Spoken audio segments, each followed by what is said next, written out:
Hello and welcome. This is George Armbruster for EDUC 5503, and I'm here to discuss my This Is Not a Frog project and to go over the video walkthrough or screen recording of the experience per the assignment documentation requirements. So I'm going to go ahead and discuss what the process entails. You gonna be okay? I'm excited too. So the way the project begins is students will first be assigned into 4 student groups, and these small groups will then have an objective. They are going to create a frog. This frog is going to begin by being constructed according to what is called the exquisite corpse. And the exquisite corpse is an experiment for the creation of some kind of a shared subject in art by utilizing, let me grab my paper here, by utilizing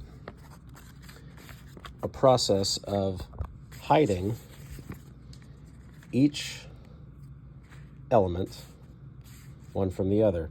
And it could be as simple a process as, and again, the strength of this project lies in the ability of as minimal or as detailed and as resource rich as is needed. So you can do something as simple as folding this envelope, folding this piece of paper here. What the students will do is, as a 4-person group, they will begin by constructing their frog using the exquisite corpse technique. And I will have a video embedded. Sit down, Dobby, you're fine, buddy. And they will have the ability to construct using the exquisite corpse technique, first usually beginning with the head being drawn independent of the other parts and unknown to the other students, that piece remaining folded. There will be another section of the body that will be constructed with only vague guidelines from the previous section visible. That student will construct. It will be folded a 3rd time, and information will again be put down on another portion of the frog, independent of the other sections. And then finally, we get to the legs, tail, whatever elements end up going onto this frog, that will be constructed. And then the best part, the reveal, and the reveal of the frog in all of its glory. This frog will be the foundation for the beginning of a more comprehensive project utilizing, at minimum, because again, you can be as simple or as complex as you want to be, and using these simple cards, which really embody a lot of the concept of exquisite corpse and the sort of absurdity of the surrealists. The idea being, students will then, because we have 4 students, they will then have 4 elements. And the 4 elements that comprise their frog that they have constructed will include things like setting, they can be time period, they can be any potential accessories, anything the frog is wearing. Do we put a hat on the frog? Of course we put a hat on the frog, right? And then after accessories, we get to things such as, I don't know, the mood, the activities, etc. There are many things you can do with this frog. So we take our elements, we assign them per the worksheet that will be attached to this assignment. There is a group and an individual This Is Not a Frog worksheet that the students will use in order to keep track of these prompts, write them down, hold themselves accountable to it, and to make sure that there's no redundancy, make sure that each person is doing one part and not accidentally doing 2 settings, for example. And so after the students have then had these assigned, they have a few novel ways of not only getting the prompt, but expressing the prompt, because we're talking about Gardner here, right? We're talking about multiple intelligence. We're talking about we're talking about visual. We're talking about kinesthetic. We're talking about different ways of expressing and different ways of learning. So per Gardner, we have First, a habitat. Now, these are interesting because we already have our subject, we already have our frog, right? Now, here's a nice thing. Draw the most unique features. So what we can do with this is we can begin to construct something that just goes deeper and deeper into absurdity.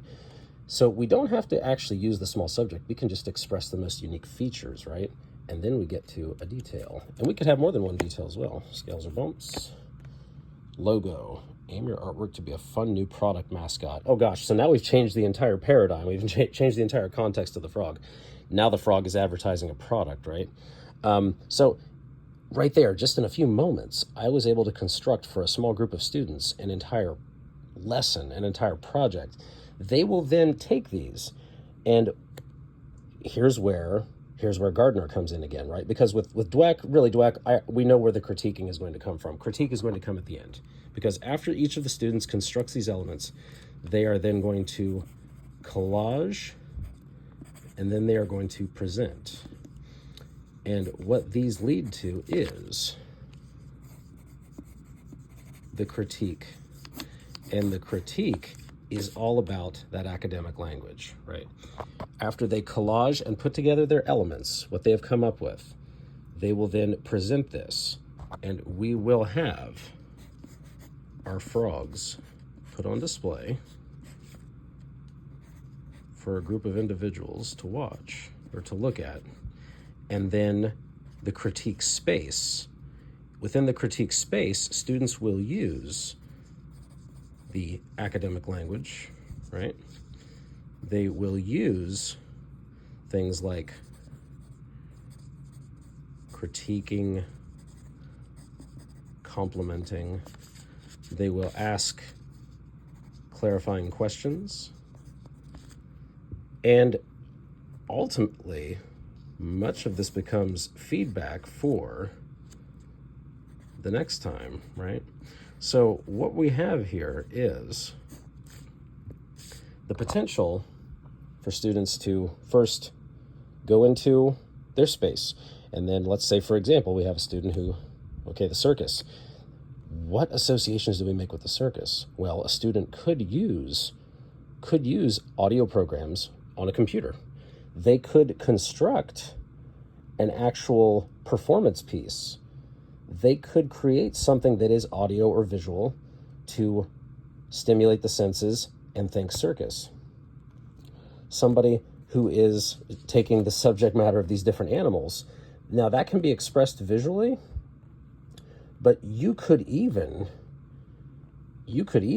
express the qualities of a crab with a crab walk. You could express, well, we won't say how you can express the qualities of a skunk, expressing the qualities of a moose, that deep, deep bellowing, braying noise that they make, if you've ever heard a moose. There are different ways to express these characteristics in a multimedia way, and then finding a way to incorporate them into our frog design.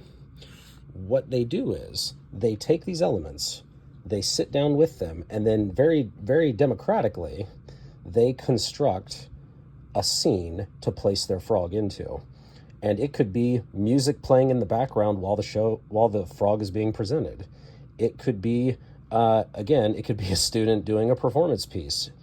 We could take the frog and we could put it into a setting where the frog is actually interacting with the other students in some capacity, where there is actually some kind of engagement. There is some call to interact with the piece.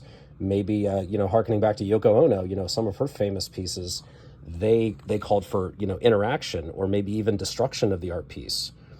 Maybe that could be a performance piece in and of itself. But what we have here is, in the critique space, after the students have constructed their frog, they place it up for the critique. And then from the critique, there comes that safe space to accept failure and to look at failure and to go, well, you tried to do this. What if we tried to do it differently? Or do you feel that there was something you could have done differently? Because there's going to be restrictions placed on this. There are restrictions to what students in the moment thought they knew and what they knew afterwards. Students will learn new things, and then they assimilate, they synthesize, and then maybe we do this again. So this is the rundown of how this assignment would work. Students would begin in a group of 4. They use the exquisite corpse technique to construct the frog. And from that, inspiration, thematics, they then use either the cards, or they could use art prompts, like this one here, random drawing generator. Art prompts is currently down, otherwise I would show it. It's my go-to. The students could use either online resources, or they could use random prompts here. But remember, these should be independent. The students, we don't want the students to be seeing what the others are creating. That way, they have to find a way to bring them all together. It's sort of like this, but in a much larger enclosure, in a much larger space, right?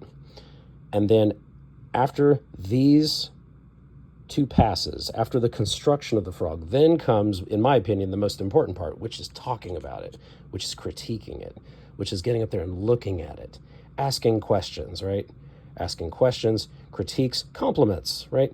And then from there, we synthesize and we put it into the next time we do this, because we will wait until later on into a class period, school year, and we'll do this again. Might not be a frog, but we will definitely do this again, won't we, Dobby?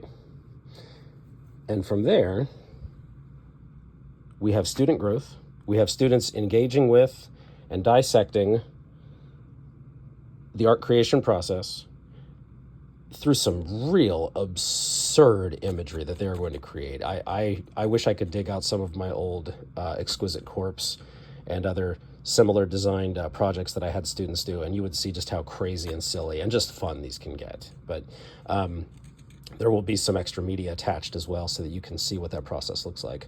But this is a great assignment I chose 8th grade students because I feel 8th grade students, they are still in that art pride versus shame phase of their art making. And I feel it's a real important impetus at that age for students to begin that transaction, that process of moving away from being so precious with their art, creating either ephemeral art that will decay over time, art that's not meant to stay around forever, or in this case, creating absurdist art, which really sort of stands the whole process and the whole, the stodginess of art making as a process, and talent and ability, and, oh, do I have this? Do I not have that? It stands it on its head, and the kids have fun. It makes it more engaging. It makes it lower stakes. They're enjoying themselves, and they're making art, and they're able to talk about it. And that's important. And in conclusion, I think this project and this assignment would have a lot of positive benefits on Gardner's concept of the multiple intelligences, the idea of intelligence is not being embedded just in academics, but in different visual acuities, or not visual acuities, but in different acuities, different talents, different abilities, as he would come to later sort of redress it, saying that he wished he hadn't used the word intelligences. And then in Dweck's case, when we're talking about the idea of growth mindset, a lot of it's couched in language. A lot of it is couched in systems of language, and in this case, I place heavy emphasis in my art class on academic language use. Not saying I like or dislike, saying I appreciate, the compliment sandwich, things like asking clarifying questions and getting engaged in finding deeper meaning, deeper understanding in the artwork. Well, why did the student do what they did? Was there a deeper meaning to why they did this or did that? Why did they choose the media that they chose? So with all of these things, I think we will arrive at a very MI-friendly, a very growth mindset-friendly art creation space for the students that you could build off of. And it's these kinds of assignments that I tried to use in my art class. And if I get the opportunity again to teach art, I will absolutely continue to use them. And that is my conclusion, and thank you very much, and have a good day. Bye-bye.